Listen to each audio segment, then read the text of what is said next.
इस वक्त की बड़ी खबर पर न्यूज नेशन लगातार बना हुआ है। कोझिकोड प्लेन हादसे में 14 लोगों की जान चली गई है। बड़ी जानकारी आ रही है। हादसे में 123 लोग घायल हुए हैं, 15 की हालत गंभीर बताई जा रही है। आपको बता दें, रनवे से खत्म हो गया है रेस्क्यू ऑपरेशन। बड़ी जानकारी मिल रही है। केरल के कोझिकोड में बड़ा विमान हादसा हुआ, विमान फिसल गया और नतीजा ये हुआ कि 14 यात्रियों की जान चली गई है, 123 यात्री जख्मी हैं। और बड़ी जानकारी इस वक्त आ रही है, रेस्क्यू ऑपरेशन जो चल रहा था वो खत्म हो गया है। और इस वक्त नागरिक उड्डयन मंत्री हरदीप पुरी साहब हमारे साथ जुड़ गए हैं।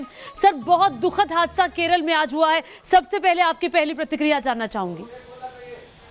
देखिए, ये जो फ्लाइट है, ये वंदे भारत फ्लाइट है। ये 7:30 बजे के करीब कोझिकोड एयरपोर्ट में लैंड की है।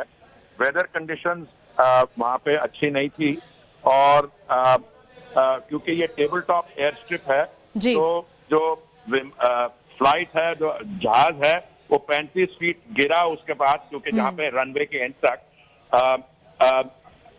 फॉर्चुनेटली आग नहीं लगी।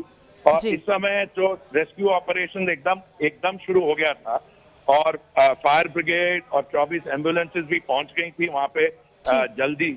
और इस समय जो हमारे पास जानकारी है कि 11 व्यक्तियों 11 लाइव्स हैव बीन लॉस्ट, 11 व्यक्तियों की मृत्यु हुई है। 140 से अधिक लोगों को सरकारी अस्पताल और प्राइवेट हॉस्पिटल्स में ले जाया गया है और बाकी जो रेस्क्यू ऑपरेशंस है अभी भी जारी है। और हमारी यही कोशिश है कि every passenger on the plane उनको अकाउंट किया जाए। ठीक है, अभी रेस्क्यू ऑपरेशन खत्म नहीं हुआ है, अभी भी चल रहा है, अभी भी चल। ठीक है सर, ये जानकारी आई थी कि जब बहुत ज्यादा बारिश होती है तो यहाँ पर जो फ्लाइट्स आती हैं उसको डाइवर्ट किया जाता है। तो ये 2 दिन से चूंकि लगातार केरल में बारिश हो रही है, तो क्या अब इस बात की जानकारी आपने ली कि कोई डाइवर्जन फ्लाइट का क्यों नहीं हुआ? इसलिए इस पे मैं कोई आपको टिप्पणी नहीं दे सकता। ये तो इंक्वायरी हमने ऑर्डर की है। जिस समय लैंडिंग हुई है उस समय मॉडरेट रेनफॉल थी, और अगर उस पे एयर स्ट्रिप में पानी था उसके बारे ये तो इंक्वायरी बताएगी। इसके बारे में मैं आपको कोई स्पेकुलेट नहीं कर सकता। ठीक है, लेकिन सर आपको क्या लगता है हादसा किस वजह से हुआ? देखिए, वो तो इंक्वायरी रिपोर्ट में पता लगेगा। अब क्योंकि इसमें एकदम हमने AIIB की इंक्वायरी ऑलरेडी ऑर्डर कर दी है। जी, और जिन लोगों की मौत हुई है उनके लिए और जो उनके परिवार वाले हैं उनके लिए आप क्या कहना चाहेंगे? भाई, तो प्रधानमंत्री जी ने भी कहा है, हमारे माननीय गृह मंत्री जी ने, राजनाथ जी ने, सबने हमारी तरफ से हमारी डीपेस्ट कंडोलेंसेस और हमारे हृदय से, मेरी तरफ से अब ऐसे क्या कह सकते हैं, हमारा our hearts go out to them. ठीक है सर, चूंकि आप नागरिक उड्डयन मंत्री हैं, आप बहुत बेहतर तरीके से बता सकते हैं। चूंकि ये एक टेबल टॉप रनवे था जिसका जिक्र भी आपने किया, तो जब बारिश होती है, टेबल टॉप रनवे होता है, तो आप खुद भी जानते हैं और आपकी जो बातचीत रही है, कितनी मुसीबत रहती है लैंडिंग के वक्त में। जो एक पायलट का एक्सपीरियंस होता है वो कितना मैटर करता है?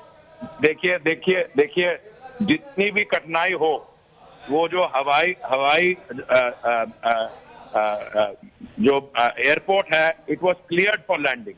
अगर वो क्लियर नहीं होता तो पायलट लैंड करने की परमिशन नहीं मिलती। तो ये तो सब चीजें इंक्वायरी में आएंगी बात। तो ये जो दुबई से फ्लाइट आई थी सर, ये मिशन वंदे भारत के तहत आई थी?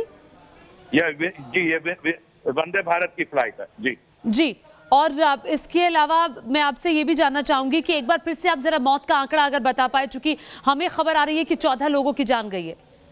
देखिए, हो सकता है ये सब अनकंफर्म रिपोर्ट्स हैं, पर मेरे पास जो रिपोर्ट्स हैं, हम जो आंकड़े आपसे बता रहे हैं वो ये हैं। केरला के डायरेक्टर जनरल पुलिस के बात करने के बाद इस फ्लाइट में 190 पैसेंजर थे और इसमें 174 एडल्ट थे, 10 इन्फेंट्स थे, 4 कैबिन क्रू और 2 पायलट।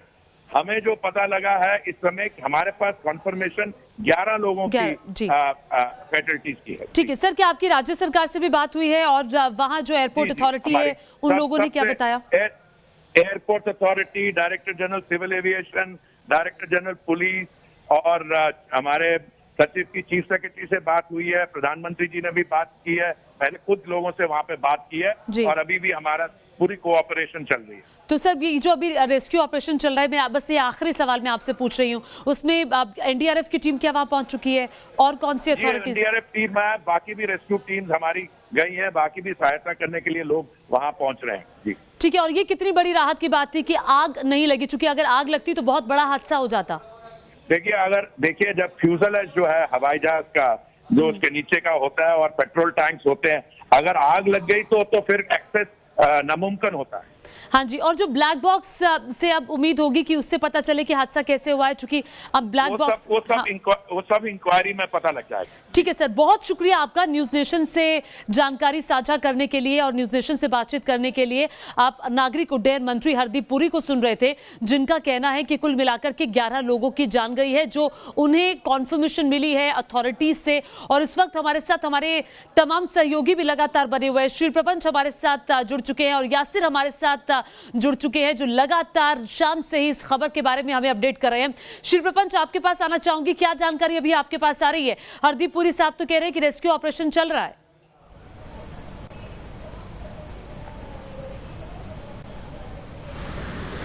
जाहिर सी बात है, अभी भी रेस्क्यू ऑपरेशन चल रहा है और हम ये कह सकते हैं कि वहां पे जो इनफैक्ट डेथ रेट है, जो वहां के हेल्थ मिनिस्टर का कहना है, के शैलजा का कहना है, नंबर ऑफ केसेस जो अभी बता रहे हैं वो डेथ नंबर है 14। तो ये अभी देखा जाएगा कि क्रिटिकल पेशेंट्स भी यहाँ पे कई सारे लोग हैं और आसपास के जो हॉस्पिटल है, कोझिकोड, मलप्पुरम जैसे हॉस्पिटल में जितने भी लोग हैं, वहां पे इंजूर्ड लोगों के लिए ब्लड पहुंचाने की अभी प्राथमिकता है, क्योंकि बहुत सारे लोग बहुत इंजूर्ड है, घायल ज्यादा मात्रा में, जिन लोगों को अभी ब्लड की जरूरत है। तो वहां पे ब्लड की अभी इनफैक्ट अनाउंसमेंट है, कई सारे जो टाइप्स ऑफ ब्लड डिमांड में है वे सारे ब्लड को यहाँ पे अभी डिमांड में रखा गया है और वहां पे इनफैक्ट पहुंचाया जा रहा है। तो इनफैक्ट अभी देख सकते हैं कि अभी प्राथमिकता इसी में दी जा रही है कि वहां पे क्रिटिकल पेशेंट्स कोई ना हो, क्योंकि क्रिटिकल नंबर ऑफ पेशेंट्स भी यहाँ पे बढ़ते जाए, डेथ एक साइड यहाँ पे इंक्रीज हो रहा है, साथ ही साथ क्रिटिकली इंजूर्ड पेशेंट्स भी वहां पे ज्यादा हो रहे हैं। तो इस कारण से वहां पे नंबर ऑफ क्रिटिकल पेशेंट को कम करने की पूरी तरह से कोशिश की जा रही है। साथ ही साथ जो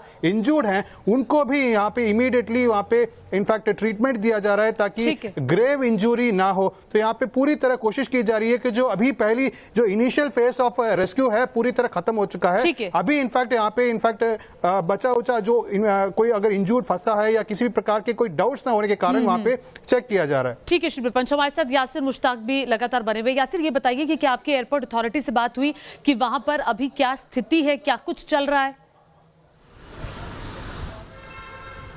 देखिए, आईजी जो उस रेंज के हैं अशोक यादव जी, उनसे मेरी बात हुई है। उनका कहना है कि रेस्क्यू ऑपरेशन का जो पहला फेज़ है वो ओवर हुआ है। सभी पैसेंजर्स को जो है एयरक्राफ्ट से बाहर निकाला गया है। अभी तक 160 पैसेंजर्स को अस्पताल भी पहुंचाया गया है। अस्पताल जो है मलप्पुरम और कोझिकोड सिटी के अंदर जो है वहाँ पे विभिन्न अस्पतालों में इन पैसेंजर्स को पहुँचाया जा रहा है। यही वजह है कि जो डेथ काउंट है उसमें थोड़ा कन्फ्यूजन हो रहा है। कोझिकोड सिटी में जो अस्पताल है वहाँ पर 10 लोगों की मौत हो गई है और 91 लोग जो है वहाँ पर एडमिट किए गए हैं। बाकी लोगों को मलप्पुरम डिस्ट्रिक्ट के बाकी अस्पतालों में एडमिट किया गया। वहां पर जो है 4 से 6 लोगों की मौत होने की खबर आ रही है। जो मलप्पुरम के कलेक्टर है उन्होंने भी कहा कि 5 लोगों की मौत हुई है। उन्होंने न्यूज़ नेशन से बात करते हुए इस बात की पुष्टि की कि 5 लोगों की मौत वहां पे हुई है। और जो आईसीयू में है मलप्पुरम और कोझिकोड शहर में जो अस्पताल है, कुल 20 पैसेंजर जो है आईसीयू में है और बाकी जो पैसेंजर्स है उनको जो है फर्स्ट एड दिया जा रहा है। वही दूसरी तरफ जो है अब जो एनडीआरएफ टीम हो या फिर पुलिस की टीम हो, सीएसएफ की टीम है, वो इस बात की भी जांच करेगी कि हादसा कैसे हुआ और जो ब्लैक बॉक्स हो उसको निकालने की कोशिश की जाएगी। और पूरी तरह से जो ये क्रैश हुआ एयरक्राफ्ट है इसको परखा जाएगा कि क्या गलती हुई है, कहाँ पे हुई है। बिल्कुल, चूंकि इसमें अभी जब भी कोई विमान हादसा होता है। इस वक्त हमारे साथ केरला के आईजी अशोक यादव भी जुड़ गए हैं। अशोक जी, क्या जानकारी मिल रही है? सर, हम आपसे जानना चाहेंगे कितने लोगों की मौत की पुष्टि आप कर रहे हैं? जी, मौत की पुष्टि का अभी करेक्ट फिगर हमारे पास नहीं है, बट कुछ लोगों की अनफॉर्चुनेटली मौत हो गई है। फिगर करेक्टली मैं अभी आपको नहीं बता पाऊंगा, लेकिन रेस्क्यू ऑपरेशन कंप्लीट हो गया है। बाकी सब लोगों को हॉस्पिटल पहुंचा दिया गया है। जी, कितने लोगों को हॉस्पिटल पहुंचाया गया सर? अभी तक डिफरेंट हॉस्पिटल में हमारे पास 160 का फिगर है। Maybe some people may be going to private hospital which we are collecting at it, sir. ठीक है, और लोग पहुंच चुके हैं जी। और इन्हें अलग अलग अस्पतालों में एडमिट कराया गया है, कहाँ पर? जी, कोरिकोड और मालापुरम के डिफरेंट हॉस्पिटल में इनको दाखिल कराया गया। सर अभी वहां जहां पे ये हादसा हुआ है उस एयरपोर्ट पर क्या स्थिति है? वहाँ पे इवैक्यूएशन प्रोसेस खत्म हो गया, रेस्क्यू ऑपरेशन खत्म हो गया। वहाँ पे सब लोगों को बाहर निकाल लिया गया है एंड वो सीन को बस प्रोटेक्टेड करके रखा जी। और इसके अलावा सर ये भी जानना चाहूंगी आपसे कि आप जिन लोगों की मौत की खबर आ रही है, चूंकि अभी हमारी नागरिक उड्डयन मंत्री से हरदीप पुरी जी से बात हो रही थी, वो कह रहे थे कि 11 लोगों की मौत की पुष्टि कॉन्फर्मेशन उन्होंने की है, उनके बारे में कोई जानकारी और अब जो हेल्पलाइन नंबर है वहां से कैसे इंफॉर्मेशन ली जा सकती है? जी हाँ, हमारा कोरिकोड सिटी पुलिस का हेल्पलाइन नंबर है। वहाँ पे सभी लोगों के डिटेल कलेक्ट करके लोगों को इन्फॉर्मेशन दी जा रही है, वहाँ पे कलेक्ट किया जाता है जी। और सर अब ये क्या आप बता पाएंगे कि ये जो हादसा हुआ है कोझिकोड में, ये कैसे हुआ है? क्या जानकारी अभी तक आपके पास आई है? नहीं, उसके ऊपर मैं कोई कमेंट नहीं कर पाऊंगा। That is a very technical issue but. और अभी भी स्पॉट पे कौन सी टीम्स वहां मौजूद है, आप बता पाएंगे? जी, सारी टीम वहाँ पे मौजूद थी। बड़ा कोऑर्डिनेटेड ऑपरेशन था, बड़ी प्रोफेशनल लोगों ने काम किया। Fire service, police, airport staff, CISF, all the department जो भी इन्वॉल्व थे वो वहाँ पे थे।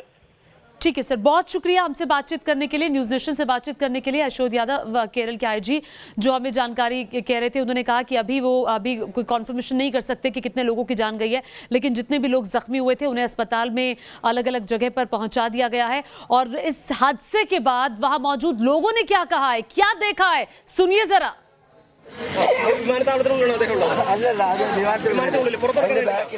പക്ഷെ ആൾക്ക് ജീവൻ അപകടമൊന്നുമില്ല, കംഫർട്ടബിൾ ആയിട്ട് അവിടെ ഇരിക്കുന്നുണ്ട്. അപ്പൊ അത് അവിടുന്ന് എടുത്തിട്ട് അവരെ പുറത്തേക്ക് കൊണ്ടുവരും. Sir can you brief in English?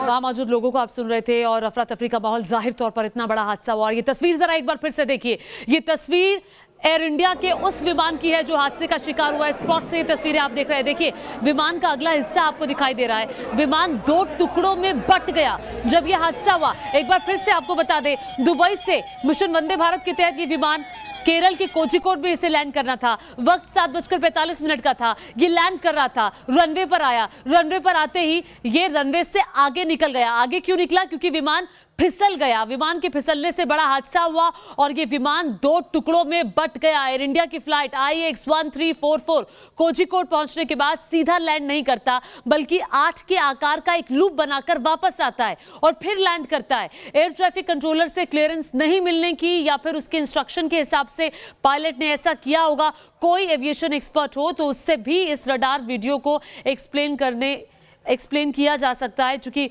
जो एविएशन एक्सपर्ट्स है वो इसके बारे में बताएंगे कि आखिर क्या हुआ होगा जब ये हादसा हुआ था। ये तस्वीर जरा देखिए, ये कैसे विमान आता है और 8 के आकार में जाता है और उसके बाद ये सीधा हवाई पट्टी पर आता है, यानी कि रनवे पर आता है।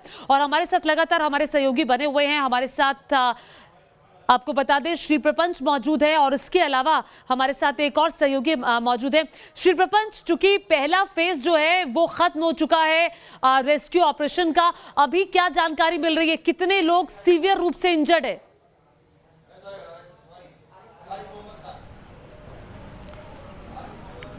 हम बता सकते हैं कि अभी जो क्रिटिकली इंजर्ड लोग हैं ये 20 से ज्यादा लोग अभी माने जा रहे हैं, क्योंकि अलग अलग हॉस्पिटल में हैं। तो ये कोऑर्डिनेटेड डेटा अभी तक आधिकारिक तौर पर नहीं मिला है जो डिस्ट्रिक्ट एडमिनिस्ट्रेशन द्वारा जारी किया जाता है। तो हमें अलग अलग जगहों में, इनफैक्ट प्राइवेट हॉस्पिटल्स में कई सारे लोगों को एडमिट कराया गया है, गवर्नमेंट हॉस्पिटल में एडमिट कराया गया, क्योंकि जो भी कोझिकोड और मलप्पुरम जिले के जितने भी एम्बुलेंस हैं वे सारे इस पर्टिकुलर रेस्क्यू ऑपरेशन और रिलीफ ऑपरेशन के लिए लगाए गए थे। तो सारे जितने भी एम्बुलेंस थे उनके नियरेस्ट हॉस्पिटल्स को ले जाए गए थे और वहां पे क्रिटिकली इंजर्ड को वहां अलग अलग हॉस्पिटल्स में ले जाया गया था और जिनको first aid based on the injury उनको एक एक हॉस्पिटल में ले जाया गया था। तो यहाँ पे इनफैक्ट अभी जो इंजर्ड हैं, जिनका ब्लड लॉस हुआ है, उनके लिए यहाँ पे कई सारे ब्लड्स की डिमांड रखी जा रही है। हेल्पलाइन नंबर्स केरला गवर्नमेंट ने ओपन करके रखा है। तो ये सारी चीजें, यानी अभी पहले रेस्क्यू ऑपरेशन खत्म हो चुका है, अभी रिलीफ ऑपरेशन जारी है। यानी लोगों के लिए जो इंजर्ड हैं या क्रिटिकली इंजर्ड हैं उनके लिए अभी इनफैक्ट ट्रीटमेंट दिया जा रहा है, अलग अलग हॉस्पिटल्स में ट्रीटमेंट दिया जा रहा है। फिर एक कोऑर्डिनेटेड नंबर आएगा कि कितने लोगों की मृत्यु हुई है, कितने लोग क्रिटिकली इंजर्ड हैं। तो तो ये सारी है। तो साथ ही साथ ये देखना होगा कि ये जो पायलट जिस इस फ्लाइट को चला रहे थे, ये एक बहुत बड़े डेकोरेटेड इंडियन एयरफोर्स के ऑफिसर रह चुके हैं। तो ये एक साधारण रूप से इस फ्लाइट के मिसहैप को नहीं दे सकते, क्योंकि ये एक्सपीरियंस्ड पायलट हैं, इंडियन एयरफोर्स में रह चुके हैं, बहुत ही डेकोरेटेड ऑफिसर हैं। और यहाँ पे वे कई सारे इनफैक्ट फ्लाइंग टाइम करके कहा जाता है, तो कई सारे घंटे की उड़ान में भर चुके हैं। तो ये एक साधारण पायलट के तौर पर इनको नहीं देखा जा सकता। तो आखिर इस मिसहैप के लिए क्या कारण है, ये ब्लैक बॉक्स नहीं पता चल पाएगा। बिल्कुल सही कह रहे हैं श्री पंच, आप हमारे साथ बने रहिए, हमारे साथ लगातार यासिर भी बने हुए हैं। लेकिन अभी हम अपने दर्शकों को ये बता दें कि आखिर ये विमान हादसे का शिकार कैसे हुआ, आइए ये आपको बताने की कोशिश करते हैं। देखिए क्या वजह ऐसी हो सकती है, तो अब आपके सामने हम वो बात रखने जा रहे हैं जो बात सभी जानना चाहते हैं कि आखिर कैसे ये विमान हादसे का शिकार हुआ। देखिए क्या वजह हो सकती है। भारी बारिश के बीच लैंड कर रहा था विमान, और ये एक बड़ी वजह थी। भारी बारिश, लगातार केरल में बारिश हो रही है 2-3 दिन से। बारिश की वजह से विजिबिलिटी काफी ज्यादा कम थी, यानी कि दृश्यता जो थी वो बहुत ज्यादा कम थी। रनवे पर जगह जगह जल जमाव था, पानी जमा था। पानी होने की वजह से फर्स्ट फेज में ये विमान फिसल गया, स्किड कर गया, और फिसलने के बाद ये विमान बेकाबू हो गया, पायलट के हाथ से बाहर चला गया, विमान फिसल गया, बेकाबू हो गया। और ये वो बड़ी वजह बनी जिसकी वजह से ये विमान दुर्घटनाग्रस्त हुआ है और सीधे स्किड करके ये खाई में गिर गया। चूंकि ये जो टेबल टॉप रनवे था, अब आपको बताते हैं कि ये जो टेबल टॉप रनवे है ये क्या होता है। आपके मन में भी ये सवाल होगा। देखिए पठार या पहाड़ के इलाके में टेबल टॉप रनवे होता है। आम रनवे के मुकाबले टेबल टॉप रनवे की लंबाई ज्यादा होती है, कई बार दोनों तरफ गहरी ढाल होती है और नीचे घाटी होती है, और थोड़ी सी चूक बड़े हादसे का सबब बन जाती है। अगर इतनी सी चूक हो गई, बड़ा हादसा हो गया। स्पेशल ट्रेन्ड पायलट ही उड़ान भरते हैं, जिनका एक्सपीरियंस बहुत ज्यादा होता है, जिन्होंने ज्यादा फ्लाइंग टाइम जिनका होता है, उन्हें ही इस तरह की विमान को उड़ाने के लिए भेजा जाता है। अब आइए आपको एनिमेशन के जरिए समझाने की कोशिश करते हैं कि ये विमान कैसे हुआ। देखिए ये दुबई से फ्लाइट आई, और जब दुबई से ये प्लेन आया, रनवे पर आया, लैंड कर रहा था, तो तभी अचानक रनवे पर आते ही ये फिसल कर आग लगी। आग लगने के बाद ये जो काला हिस्सा आप देख रहे हैं, ये खाई का हिस्सा है, और ये जाकर खाई में गिर गया। रनवे के नीचे खाई की गहराई 30 मीटर के आसपास की बताई जा रही है। और ये देखिए, ये अस्पताल से तस्वीरें आप देख रहे हैं। अस्पताल में मरीजों का इलाज चल रहा है। कुछ लोग गंभीर रूप से घायल हैं, जिन्हें आईसीयू में भर्ती कराया गया है।